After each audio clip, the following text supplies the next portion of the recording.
Michelle here from Michelle Creations, and today we're going to make a sublimated onesie. I have here a 65% polyester laughing giraffe onesie in gray. It's a light gray, and I went ahead and printed out a sublimation image that has little kisses on it. It basically says grandma was here in Spanish. So we're going to go ahead and apply that onto the front of the onesie. And I already have my heat press heated up. It's at 400 degrees, and we're gonna press it for 60 seconds. So let's head over to the heat press and get started. All right, so we're over at the heat press, and like I said, we already have it heated to 400 degrees. And we are going to take our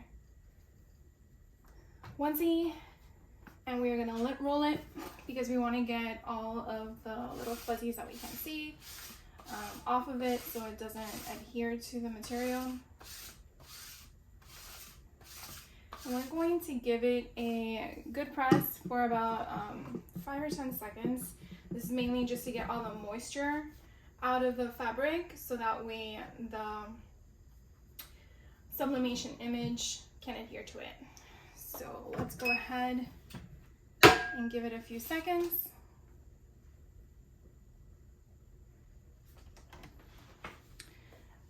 And then we're gonna lift that up and let it cool for a second. I forgot to cut some heat tape. It's very important to have. You don't ever want to use scotch tape or masking tape because the glue in those types of tapes will adhere to your material. I've never done it myself, but I'm not going to try it as I've been told not to use it.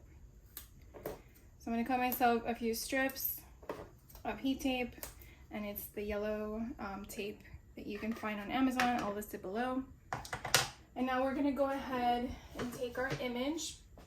What I like to do with the image, of course make sure it's the right side up, is kind of like meet it where I know it's going to match up and give it a little notch. This just kind of helps me figure out where the center is, so that way when I apply it to the garment, I know where the center is going to be. So I want to place it right here, and we're going to apply the heat tape to the garment. And all right, so what we're also going to do is take a piece of butchered paper and we're going to place it inside of your garment. This is basically to protect the garment's backside from not getting any ink from your image. Some ink and paper do bleed, some don't. I don't want to risk it, so I like to do that. To me, safe is better than sorry. And again, just make sure that it's covering the image. Once we do that, we are going to take another butcher paper and we're going to put it on top. Obviously, this is way bigger than I needed it to be. You do want to put this on top because, again, just like we protected the back of the garment, you want to protect your heat platen. If any ink does get on it, the next project you do could have some ink transferred or the image completely transferred. So I have done that and it's not fun. So you just want to do any necessary precautions that you can. We're going to go ahead and press this for 60 seconds and see what happens. So as we are approaching to our 0 countdown, I like to put on my heat gloves only because the material is going to be at 400 degrees, which is very, very hot. So we go ahead and we lift it. Again, you're not going to be reusing this. It's a one and done deal. And then we are going to lift this off the garment. And then we are going to take the paper out from underneath.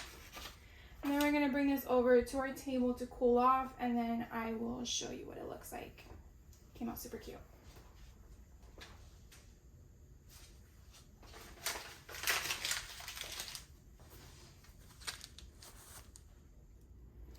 All right, so we're back here at the table, and I don't know what you think, but I think it's super cute. This is what it looks like up close. Again, the sublimation material, the ink, basically embeds itself into the fabric. So it will fade slightly because it's 65% polyester, but it will be more durable than heat transfer vinyl would be. So I'm not sure if you have a sublimation printer or if you're thinking about sublimation. I actually have both, and it was probably a good 2 to 3 years using heat transfer vinyl before I dabbled into sublimation because I loved all the different things you could do with it. So it is an investment because it's not a cheap option, but it is nice to know that I can put this on here, and again, there's no material. It is exactly as you see it, like you would buy a shirt at the store. So I really like this. I think it came out super cute. Can't wait for the kid to wear it. If you like the video, please give it a thumbs up. If you haven't subscribed yet and you like the content you're watching, hit that subscribe button so you can get notified of my upcoming videos. And if you've done this before and you have different tricks that you want to share with me, I would love to hear from you. If you haven't done this before and you're interested in it, would love to hear from you too. Thank you again for watching, and I will catch you on the next one. Take care.